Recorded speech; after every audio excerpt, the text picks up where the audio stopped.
دەگەڕێنەوە سەر هەواڵی سەردانی سەرۆکی چین وەکو یەکێک لە زلهێزەکانی دنیا بۆ سعودیە و واژۆکردنی کۆمەڵێک ڕێکەوتن لەگەڵ سعودیە بە بڕی نزیکەی 30 ملیارد دۆلار. ئەمە چی دەگەێنێ؟ ئەمە هاتنی چینە بەرەو ڕۆژهەڵاتی ناوەڕاست و پاشەکشەی ئەمریکایە یاخودنا هەروەها عێراقیش بەشدارە لە کۆبوونەوەکان. ئەمانە بەگشتی چی دەگەێنن؟ میوانێکمان لەگەڵدایە لەسەر ئەم بابەتە پرسی زیاتر دەکەین کە داخۆ بزانین هاتنی چین بەرەو ڕۆژهەڵاتی ناوەڕاست لە ڕووی نەکەر لە ڕووی بازرگانی و ئابووری و بەرکو لە ڕووی جیۆپۆلۆتیک چی دەگەینێ؟ میوانەکەمان زۆر بەڕێز دکتۆر عومەر عەبدوستار پسپۆڕی پەیوەندی نێودەوڵەتی و شارەزای سیاسی ڕاستەوخۆ لە ئەستەمبوڵ لە تورکیاوە لەگەڵماندایە.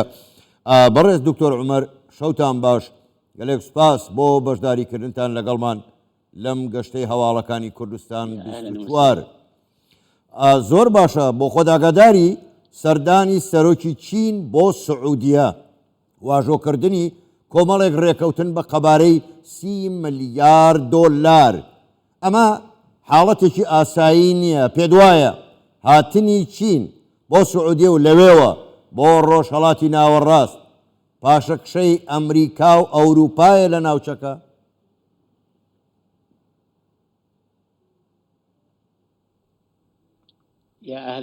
ئێسڵاو لە ئێوە من لەو باوەڕەدام ئەمە ڕاست نییە.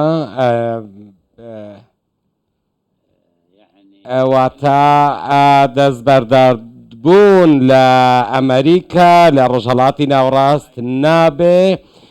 هەروەک بەڕێز بایدن لە لووتکەی جەددە لە مانگی تەمموز باسی لێوە کرد، گوتی ئێمە بە هیچ شێوەیەک بوار بۆ رووسیا و چین و ئێران لە ناوچەکە خۆش ناکەین، ئەو مەیدانە بۆیان چۆڵ ناکەین. من لەو باوەڕەدام سەردانەکەی بە سەرۆکی چین بۆ سعودیە هیچ کاریگەری نابێت.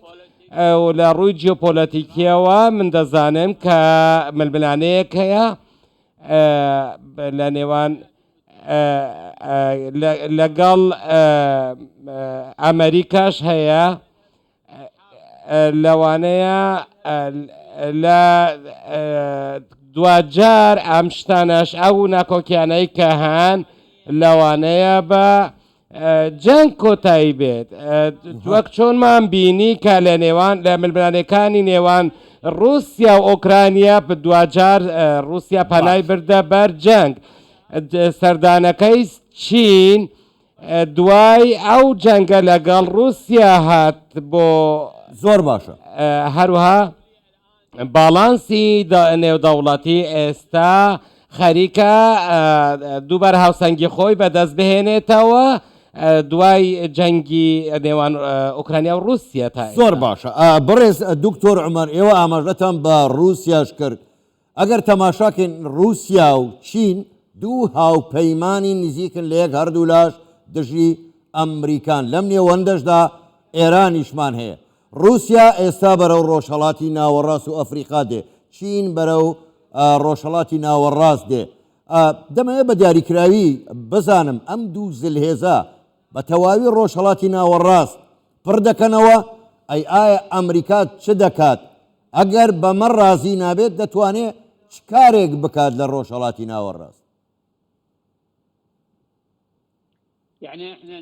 ئێمە دەزانین لە ساڵی 90ەکانەوە سەردەمی دیموکراتەکان هەروەها لە کلێنتنیش دوو خولی سەرکاتی بەڕێوە برد و لە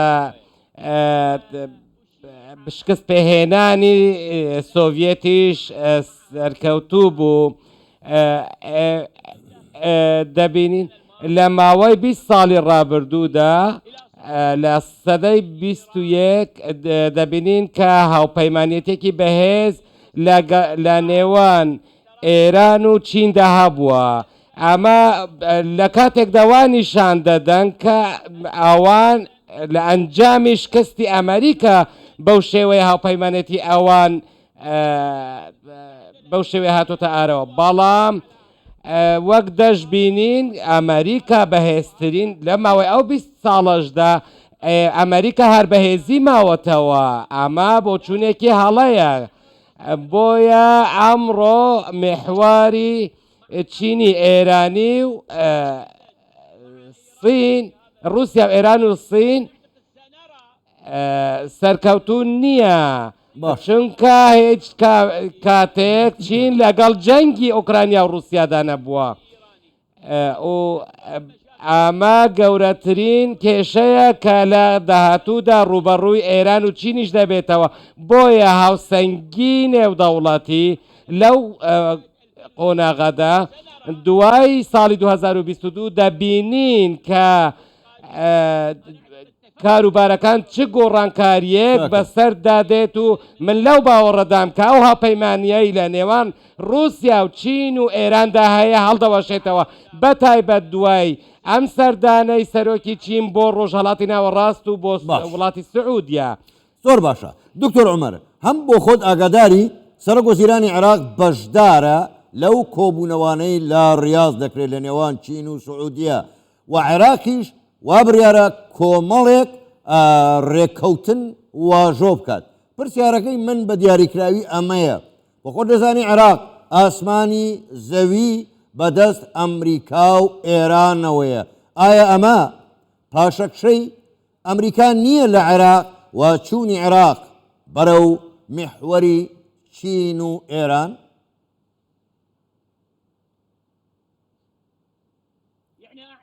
من لەو باوەڕەدام دەمەوێت ئەوەڵەمێ پرسیارەت بدەمەوە بە گوێرەی بۆچوونی خۆم ئەمڕۆ هاوسەنگێک و هاوکێشەیەک هەیە لەو بابەتە هاوکێشەکە بەو شێوە دەخوێندرێتەوە کە هەیە ئەو سیستەمەی کە لە تاران پەیڕەو دەکرێت لەوانەیە ببێتەوە کاری ڕوخانی ئەو وڵاتە بەڵام لە هەمان کاتدا ئەوەی کە پەیڕەو دەکات لە دەرەوە دەستوەردانەکانی هەر بەردەوامە بۆیە من دەتوانم بڵێم لێرە هاوکێشەیەکی نوێ هەیە ئێمە لە بەردەم دیمەنێکی نوێین و دەبینین کە چۆن ئێران دەکەوێتە گەمارۆیەکی گەورەی چوارقۆڵی لە ڕۆژهەڵاتی ناوەڕاست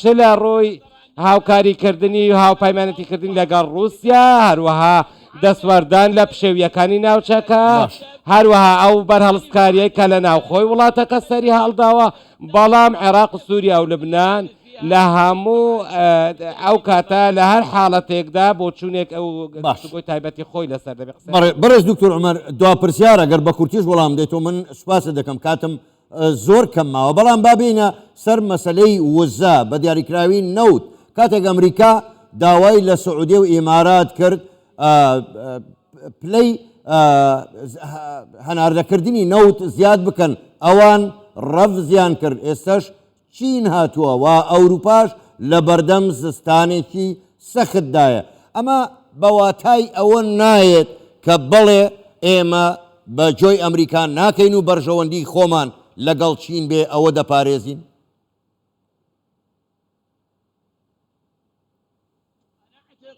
الجواب المختصر أن السعودية ئەوەیە کە سعودیا بە ئەوروپا و ئەمریکای گوتووە یەکەم جار ئۆکەی بۆ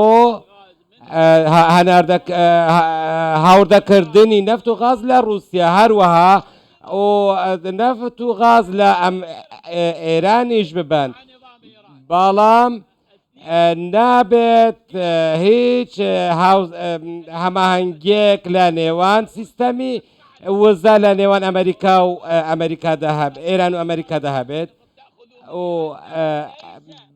دەڵێن ڕازیم بەوەی کە نەفت لە ئێران ببەن بەڵام نەک لەو ڕژێمەی کە ئێستا هەیە باش زۆر بەڕێز دکتۆر عومەر عەبدوستار پسپۆڕی پەیوەندی نێودەوڵەتی و شارەزای سیاسی ڕاستەخۆ لە ئەستەمبوڵ لە تورکیاوە لەگەڵمان بووی گەلێک سوپاس بۆ بەشداریکردن لەگەڵتمان سوپاس بوویەوە شەوتان باش